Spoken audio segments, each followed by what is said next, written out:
नमस्कार दोस्तों, back to our channel friends. मैं सबका अपने चैनल स्टॉक्स फॉर लाइफ पे बहुत स्वागत करता हूँ। उसटीएफएल फैमिली डे फिल्म नंबर 29 जून रही बात भारतीय शेयर बाजार की बंद है बिकॉज आज ईद का दिन है। आप सबको ईद की हार्दिक शुभकामनाएं। बट इसी बीच में दोस्तों मार्केट में आप सबको अच्छे से पता है कि ट्रेंड रिवर्सल देखने को मिल रहा है, जहाँ पे निफ्टी सेंसेक्स की बात की जाए लास्ट डे मतलब कल के दिन लाइफ टाइम हाई को तोड़ चुका है और इसी बीच में मेजॉरिटी स्टॉक्स की बात की जाए वो भी चलना स्टार्ट कर चुके हैं। बट येस, रियल रैली कब आएगी और ऑफ कोर्स मार्केट में कल का दिन रुझान कैसा हो सकता है, हमारा वायदा बाजार क्या कर रहा है।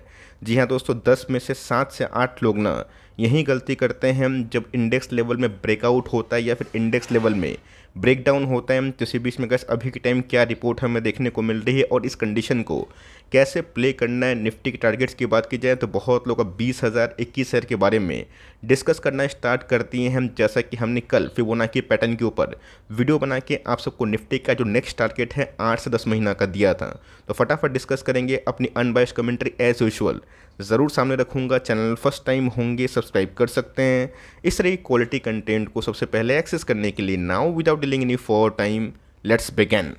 बात की जाए बाजार की, कल तो बहुत ही सुखद आंकड़े हमें देखने को मिले। बट मैंने कल बहुत ऐसे कमेंट रिसीव किए कि सर निफ्टी तो भले ही लाइफ टाइम हाई को हिट किया हो, लेकिन पोर्टफोलियो लेवल में ऐसा कोई बड़ी उछाल दिखाई नहीं दी होगी। तो ध्यान रखिएगा, लास्ट 2-3 महीना से मिड कैप स्मॉल कैप में अच्छी खासी तेज़ी का माहौल देखने को मिला। अगर आप उससे कंपेयर करें ना, तो हमारे पोर्टफोलियो ने लास्ट 2 महीना में निफ्टी को आउट परफॉर्म किया। कभी कभी ऐसा होता है कि निफ्टी लेवल में ब्रेकआउट हो जाता है, बट पोर्टफोलियो लेवल में वो तेज़ी नहीं होती है। वो गैस सामान्य सी बात है, बिकॉज निफ्टी 50 में ये गैस जो एवरेज स्टॉक है ना, उसका रुझान ऐसा नहीं है दोस्तों कि निफ्टी 50 के सारे स्टॉक्स लाइफ टाइम हाई पे ही है। तो इसी बीच में गैस कल के दिन ना निफ्टी ने वही 18,900 का जो लेवल है उसको क्लेम किया था और ऑफकोर्स 19,000 के आसपास जो इंट्राडे हाई है वो भी लगता हुआ देखने को मिला। बट साथ ही साथ ना यहाँ पे क्या खिचड़ी पकड़ी है, क्या गेम हो रहा है, ये समझना बेहद इंपॉर्टेंट हो जाता है। देखिए दोस्तों, हम सबको अच्छे से पता है कि 18-20 महीना का लंबा कंसोलिडेशन के बाद निफ्टी ब्रेकआउट के वर्ड्स पे ऑफकोर्स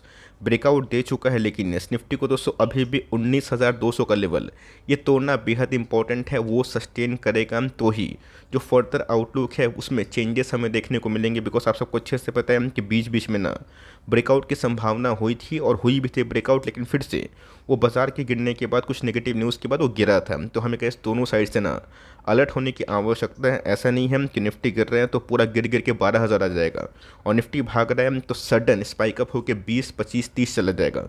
हमें का इस रियलिस्टिक व्यू पर चलना बहुत ही इंपॉर्टेंट है और हमें न्यूज़ से हेडलाइन से गुमराह नहीं होना है। बिकॉज मैंने क्या बताया कि 10 में से ना 7 से 8 लोग ब्रेकआउट के वर्ड्स पे या फिर ब्रेकडाउन के लेवल्स पे काफ़ी गुमराह हो जाते हैं। पहले का कल मार्केट में जो मोमेंटम आया ना, इसमें एचडीएफसी बैंक का बहुत बड़ा क्रेडिट है। आप सबको अच्छे से पता है कि एचडीएफसी लिमिटेड जो पेरेंट कंपनी है किसकी, एचडीएफसी बैंक की, उन दोनों का मर्जर तो होना था, ये तय था। लेकिन जो डेट थी ना वो हमें नेक्स्ट महीना होते हुए देखने को मिलेगी और ऑफकोर्स मार्केट मानो डेट का ही इंतजार कर रहा था। एक डेट के वजह से दोस्तों एचडीएफसी ट्विंस में अच्छी खासी तेज़ी का माहौल देखने को मिला। और क्यों दोस्तों एचडीएफसी बैंक की रैली अपने आप में ही निफ्टी को ऊपर ठेल सकती है, इसका मैं आपको प्रूफ दूंगा। मैंने क्या बताया, ये तो दोस्तों आज के दिन हेडलाइंस आए, मैंने 2-3 दिन पहले ही आपको कंफर्म किया था कि अगर एचडीएफसी बैंक में तेज़ी होगी ना तो मार्केट ऑफकोर्स उसको लेके थोड़ा सा और ऑप्टिमिस्टिक होगा और इंडेक्स लेवल में ब्रेकआउट हो सकता है। बिकॉज एचडीएफसी बैंक की बात की जाए, बैंक निफ्टी में सबसे बड़ा वेटेज हो, साथ ही साथ निफ्टी 50 इंडेक्स में भी इसकी अच्छी खासी वेटेज हमें दिखाई पड़ जाती है। पहले का समझना बहुत इंपॉर्टेंट है। मैंने क्या बताया, कल के दिन मैंने बहुत सारे कमेंट रिसीव किए कि सर मेरा पोर्टफोलियो आज के दिन उतना नहीं भागा। भाई 1-2 महीना पहले आप कहाँ थे जहाँ पे पोर्टफोलियो डेली के डेली ना निफ्टी 50 को बीट कर रहा था। ये तो गैस वक्त का पहिया है, प्लस माइनस होगा, बट अच्छी कंपनी को होल्ड करना सीखें। रही बात एचडीएफसी बैंक की, तो जो गैस इसमें जो वेटेज है निफ्टी 50 की ऑलमोस्ट 9% के आसपास है। आप सबको अच्छे से पता है कि निफ्टी की पूरी इस रैली में, 1.5 साल पहले की रैली की मैं बात नहीं कर रहा हूँ, इस रैली में रिलायंस ने और एचडीएफसी बैंक ने बहुत बड़ा कंट्रीब्यूशन नहीं दिया। और ऑफकोर्स बैंक निफ्टी का कंटिन्यूसली सपोर्ट ना निफ्टी को ऊपर के लेवल पे ले गया। बिकॉज बैंक निफ्टी का अपने आप में ही निफ्टी इंडेक्स में ना अच्छा खासा वेटेज हमें दिखाई पड़ता है। तो एचडीएफसी बैंक दोस्तों अभी तक चला ही नहीं है और जिस इंडेक्स में अगर 8% के आसपास सिर्फ उसी का ही वेटेज होता है, अगर उसमें 10%, 15% के आसपास शॉर्ट टर्म में जो 2-3 महीना में रैली अगर होती है तो सिंपल सी बात है निफ्टी के पॉइंट्स में भी कंट्रीब्यूट वो कंपनी करेगी।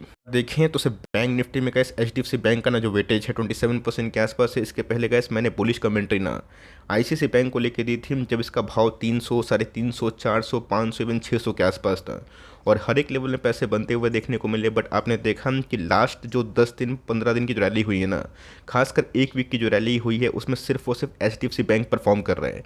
सिंपल सी बात है, पिछले कुछ समय से परफॉर्म नहीं कर पा रहा था, तो अभी के टाइम कर रहे हैं।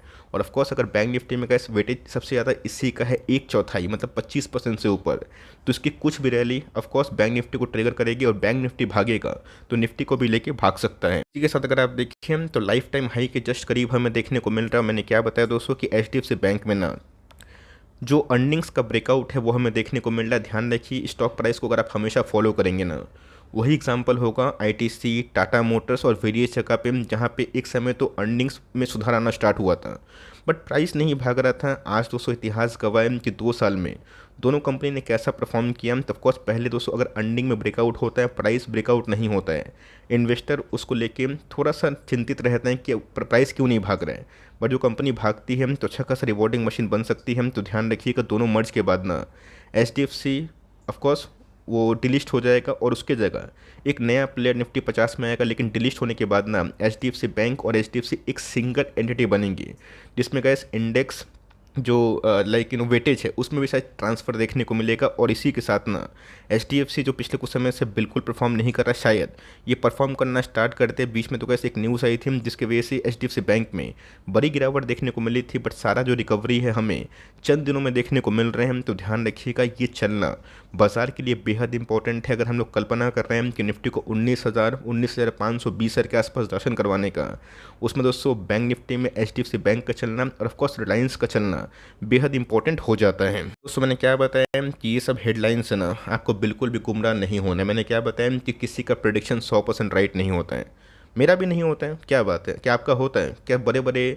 जितने महारथी सबका होता है? नहीं, उनके अगर 100 प्रेडिक्शन होते हैं ना, 30, 40, 50 सही होते हैं और मैक्सिमम गलत होते हैं। लेकिन ये जो प्रेडिक्शन सही होते हैं ना, असली पैसे उन्हीं बनते हैं। तो यहाँ पे कैसे एक्सपर्ट्स की मानी जाए तो वो सोच रहे हैं, उनका ऐसा मानना है कि निफ्टी 21,000 के आसपास इस ईयर के एंड में आ सकता है। देखिए दोस्तों, होने का कुछ भी हो सकता है। मैंने क्या बताया कि 10 में से 7-8 लोग ना गलती कहाँ करते हैं, जब बड़ा ब्रेकआउट होता है तो वहाँ पे एक्सपर्ट की कमेंट्री एकदम यूटर्न हो जाती है।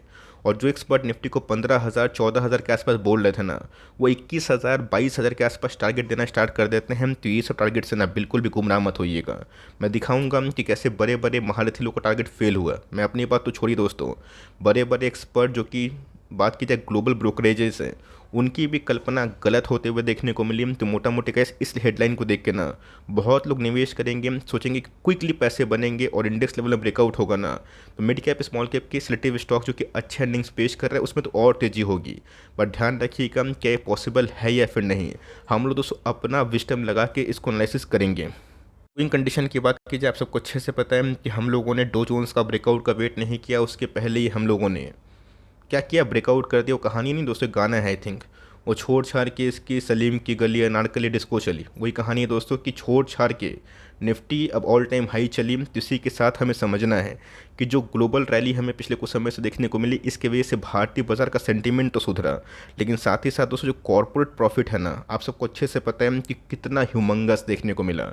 निफ्टी के ईपीएस में कितना बड़ा कंट्रीब्यूशन के साथ उन सबके पास रिजर्व्स है, बोरविंग्स कम हुए, डेट कम हुआ। और अपने आप में ही दोस्तों ये पॉजिटिव आउटलुक और मैनेजमेंट की जो बॉडी लैंग्वेज है ना, इससे बहुत सारे एफआईएस को भरोसा मिल रहा है। और ऑफकोर्स जो स्ट्रॉन्ग गवर्नमेंट का जो कैपेक्स है, ये आने वाले कल में अच्छा खासा रिवॉर्डिंग मशीन बन सकता है। लोअर इन्फ्लेशन से मार्केट का सेंटीमेंट और बूस्ट होगा, कंजम्पशन स्टोरी में और तड़का लगेगा। और ऑफकोर्स जो स्ट्रॉन्ग रिटेल पार्टिसिपेशन है ना, वो आने वाले कल में इक्विटी में और इसलिए होंगे बिकॉज म्यूचुअल फंड जैसे ही ग्रीन जाता है, जो लोग एसआईपी बंद कर देते हैं फिर से उनकी एसआईपी चालू हो जाती है। कुछ अच्छे से पता है, कल ही दोस्तों मैंने बताया था कि क्रिस्टोफर वुड जेफरीज के मिन करता धरता ये सोच रहे थे 15,200 के लेवल पे कि हम लोग और थोड़ा वेट करेंगे, 14,000, 14,500 में हम लोग लेंगे।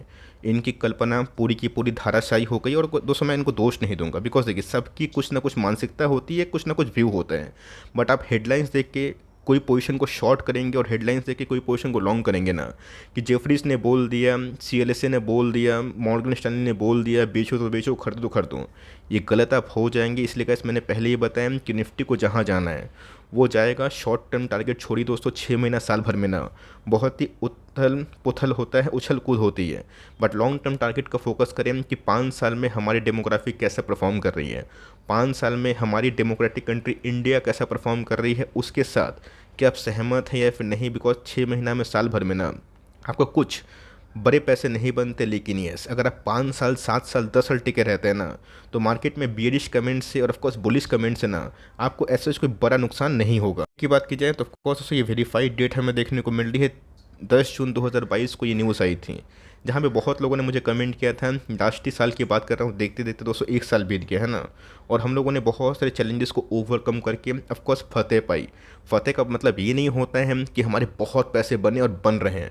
फतेह का मतलब ये होता है कि जो बीच में हम लोगों का जो कॉन्फिडेंस लेवल डगमगा गया था कि अब बाज़ार में बड़े पैसे नहीं बनेंगे, धूम नहीं बचेगी, वो दोस्तों हमें रीगेन होता है, वो देखने को मिला। और ये प्रूफ करता है ना कि बाज़ार में अगर आप बने रहेंगे तो देर या फिर सवेर पैसे बनेंगे। और कब बनेंगे, कितने बनेंगे, ये किसी को पता नहीं, लेकिन ये हमें समझना है कि मार्केट कब कैसा बिहेव करती है। दोस्तों बाजार कैसे पलट सकता है, वायदा बाजार की बात की जाए, आप देख सकते हैं कि 19,200 के आसपास इंडिकेट कर रहा है। वही 30 पॉइंट कम अगर आप कंसिडर करें, 19,200। अभी समीकरण रात भर में चेंज हो सकता है, कल सुबह तक चेंज हो सकता है, लेकिन यस अगर ये समीकरण ठीक रहा तो निफ्टी 19,000 के ऊपर एक बार अटेम्प्ट ले सकती है। और ऑफकोर्स निफ्टी को दोस्तों 19,000 कम से कम 200 का जो लेवल है ना, इसको सस्टेन करना पड़ेगा, तब हमें थोड़ी बहुत और तेज़ी का माहौल देखने को मिलेगा। लेकिन इसमें एक इफ एंड बट है, अगर मार्केट में कोई ग्लोबली कोई बड़ी नेगेटिव न्यूज़ नहीं आई तो ये जो रैली है थोड़ी बहुत सस्टेनेबल होगी। अगर आ जाती है तो थोड़ी बहुत प्रॉफिट बुकिंग होगी, कहाँ तक हो सकती है चलिए उसको भी डिस्कस करना ज़रूरी है। देखिए दोस्तों, मैंने फिबोनाची पैटर्न 15,000 का 200 का लेवल से 23.2% के आसपास जब जोड़ा ना नीचे बॉटम से, आपको एग्जैक्टली 18,600 से लेकर 700 का लेवल देखने को मिला, और इसी हर्डल को हम लोगों ने ब्रेक किया है। अब दोस्तों अगर ये गैप और थोड़ा बड़ा हुआ तो आपको अच्छे से पता है कि 23.2% के बाद सीधा 38.2% के आसपास रिट्रेसमेंट होता है। चाहे वो बुलिश फेवर की बात की जाए या फिर नीचे गिरते हुए बाजार की बात की जाए, तो यहाँ पे दोस्तों निफ्टी ने ना कल अच्छा ही प्ले किया वन डे के चार्ट में, लेकिन 1900 का लेवल तोड़ना बहुत ही इंपॉर्टेंट है। अगर थोड़ा बहुत मोड़ा पुल डाउन हुआ, पुल बैक हुआ, तो मीडियन के आसपास सपोर्ट मिलने की संभावना है, जिसका भाव अगर आप देखें 18,727 के आसपास दिखाई पड़ रही है। तो मुझे ऐसा लगता है कि अभी तक जो पूरा वीकली चार्ट में जो बुलिश कैंडल बनता हुआ देखने को मिल रहा है, ये निफ्टी को ना 19,200 के आसपास ले जा सकते हैं।